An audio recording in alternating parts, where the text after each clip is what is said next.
Hello friends, welcome to my YouTube channel the web education. So friends, এই মুহূর্তে একটা গুরুত্বপূর্ণ এবং বিগ ব্রেকিং নিউজ, সেটা হচ্ছে সুপ্রিম কোর্টে প্রাথমিক যে 32,000 চাকরি বাতিল মামলা, সেটা যে কেস ফাইল করা হয়েছিল তার কিন্তু মামলার ডেট ঠিক হয়ে গেছে এবং সুপ্রিম কোর্টের যে অ্যাপিলেটেড সাইট সেখানে কিন্তু শো করছে।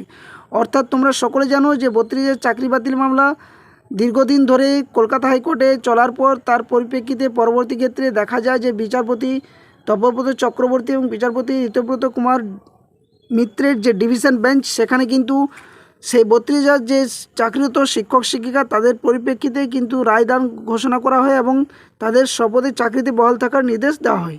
কিন্তু তার পরবর্তী ক্ষেত্রে এই মামলা আবারও সুপ্রিম কোর্টে গড়ায় এবং সুপ্রিম কোর্টে সেখানে কিন্তু কেস ফাইল করা হয়েছিল গত 24শে ফেব্রুয়ারি এবং সেই কেস ফাইল রেজিস্টার হয়েছিল গত 6ই এপ্রিল এবং সেই মামলারই কিন্তু শুনানির যে ডেট সেটা কিন্তু ফিক্সড হয়ে গেছে। তো আমরা এই মামলা সম্পর্কে সম্পূর্ণ তথ্য আলোচনা করার চেষ্টা করব, জানার চেষ্টা করব কবে মামলার শুনানি হবে, কোন কোন বিচারপতি শুনবেন, মামলার ব্যাকগ্রাউন্ডে বা কী রয়েছে তার ডিটেলস ব্যাখ্যায় এই ভিডিওর মধ্যে তোমাদের সামনে তুলে ধরার চেষ্টা করব। তো সকলে ভিডিওটা শেষ পর্যন্ত দেখার চেষ্টা করো। এই মামলা সংক্রান্ত বিভিন্ন যে আপডেট সেটা আমি এই ভিডিওর মধ্যে তোমাদের সামনে শেয়ার করতে চলেছি।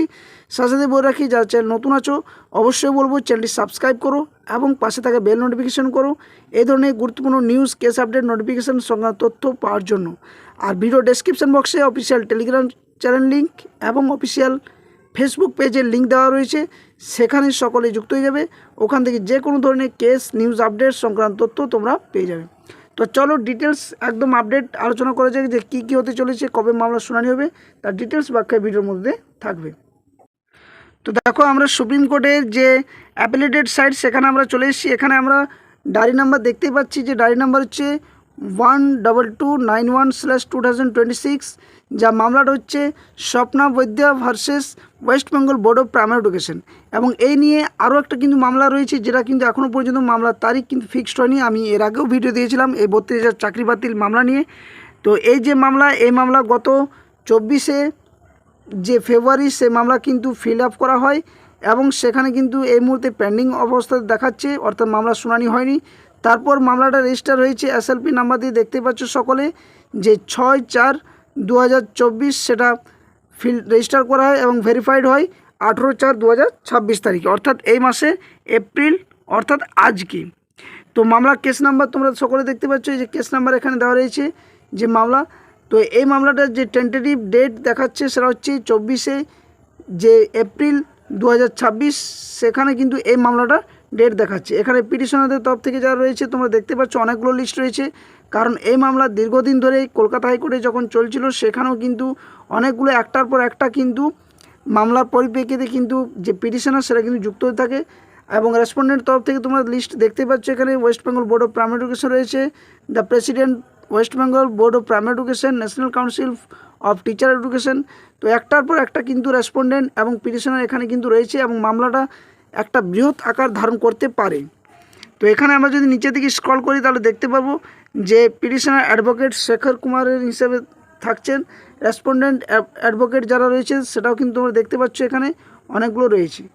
একটা গুরুত্বপূর্ণ ট্রিকি বিষয় যেটা তোমাদের সামনে তুলে ধরার চেষ্টা করবো সেটা হচ্ছে এখানে, অর্থাৎ নিচের দিকে যদি আমরা স্ক্রল করি তাহলে এখানে দেখতে পাবো যে বিষয়টা, এখানে আমরা ডিফল্ট যদি আমরা দেখি ডিফল্ট ডিটেলসে, তাহলে কিন্তু এখানে দেখতে পাওয়া যাচ্ছে যে মামলার যে নোটিফিকেশান ডেট, অর্থাৎ 26/2/2026 রিমুভ অন ডেট যে 28/3/2026 এটা কিন্তু রিমুভ করা হয়েছিল। এবং নিচের দিকে যদি আমরা স্ক্রল করি তাহলে দেখতে পাবো যে কলকাতা হাইকোর্টের যে রায়দান, সেই রায়দানের ভিত্তিতে কিন্তু চ্যালেঞ্জ করে সুপ্রিম কোর্টের দ্বারস্থ হয়েছে চাকরি প্রার্থীরা। এবং এখানে দেখো তোমরা সকলে দেখতে পাবে যে এই যে ক্যাভেট যে নাম্বার সেটা হচ্ছে 19861/2025, অর্থাৎ যেটা 5/12/2025 Tuhin Kumar haldi versus the West Bengal board of primary education, এটা একটা ক্যাবিনেট লিস্টে রয়েছে। তারপরে এটা নিচের দিকে তোমরা দেখতে পাবে যে একটার পর একটা কিন্তু যে প্রতিকা দ্বিবেদী এই যে অ্যাডভোকেট ছিলেন, ইনার আন্ডারে কিন্তু এই মামলাগুলো শুনানি হয়েছিল সেই মুহূর্তে।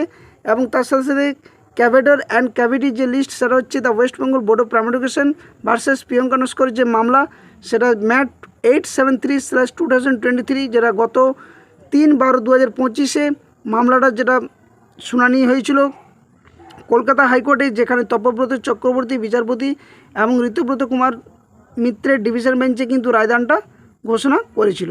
তো প্রত্যেকটা কিন্তু মামলা যেগুলো কলকাতা হাইকোর্টে শুনানি হয়েছিল এবং যে মামলাগুলো সেই মুহূর্তে যে চ্যালেঞ্জ করার বিষয় সেটা নিয়েই কিন্তু আবারও সুপ্রিম কোর্টের দ্বারস্থ হয়ে মামলাগুলো কিন্তু চ্যালেঞ্জ হয়েছে। তো আরও একটা কিন্তু মামলা রয়েছে যেটা কিন্তু এই মুহূর্তে ডেট জানা যায়নি। দ্বিতীয় যে মামলাটা সেটারও কিন্তু আশা করছি ট্যাগড হয়ে যাবে এই মামলার সাথে এবং মামলাটা একটা বড় আকার ধারণ করতে চলেছে। কারণ তোমরা সকলে এটার সাথে অবগত রয়েছে যে কিভাবে এই যে 32,000 চাকরি বাতিল মামলা, এখানে যে বিশাল বড় বড় যে দুর্নীতি সেগুলো কিন্তু ধরা পড়েছে। সেখানে যে 26,000 যে এসএসসি চাকরি বাতিল যে মামলা বা যে চাকরি বাতিল হয়েছিল তারই মতো একটা দুর্নীতি, যেখানে র্যাঙ্ক জাম্প, ওএমআর শিট, যে কার্বন কপির যে বিষয় সেগুলো কিন্তু নেই, বা সেই যে ডকুমেন্টসগুলো সেই মুহূর্তে কিন্তু সবই কিন্তু জ্বালিয়ে দেওয়া হয় একটার পর একটা, বা যে সংস্থাকে দিয়ে এই কাজটি করানো হয়েছিল তাদের কাছে কোনো সেরকম প্রুফ ডকুমেন্টস ছিল না। একটার পর একটা নানান কিন্তু দিক এই মামলার সাথে জড়িত রয়েছে, যার ভিত্তিতেই কিন্তু মামলাটা সুপ্রিম কোর্টের দিকে গড়ায় এবং এই মামলার যে ডেট সেটা কিন্তু তোমরা দেখতেই পাচ্ছ এখানে, যে আগামী 24শে যে এপ্রিল এই মামলা কিন্তু শুনানি হতে চলেছে।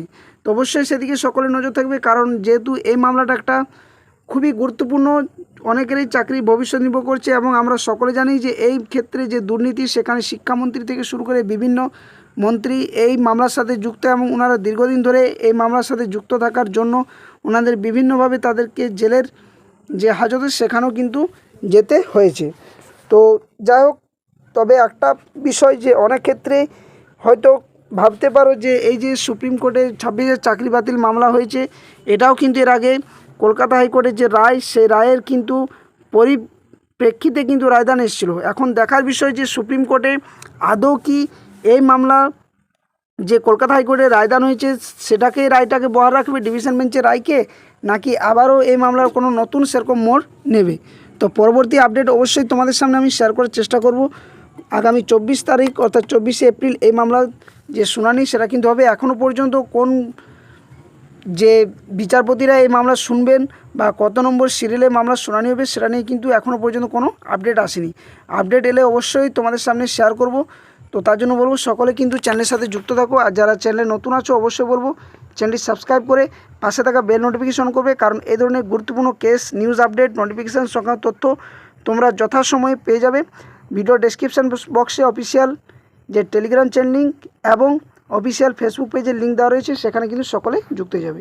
তো এই ছিল এই মুহূর্তে আপডেট। পরবর্তী আপডেট অবশ্যই আমি যথাসময়ে তোমাদের সামনে তুলে ধরার চেষ্টা করব। তো সকলে সুস্থ থাকো, ভালো থাকো, ধন্যবাদ, জয় হিন্দ।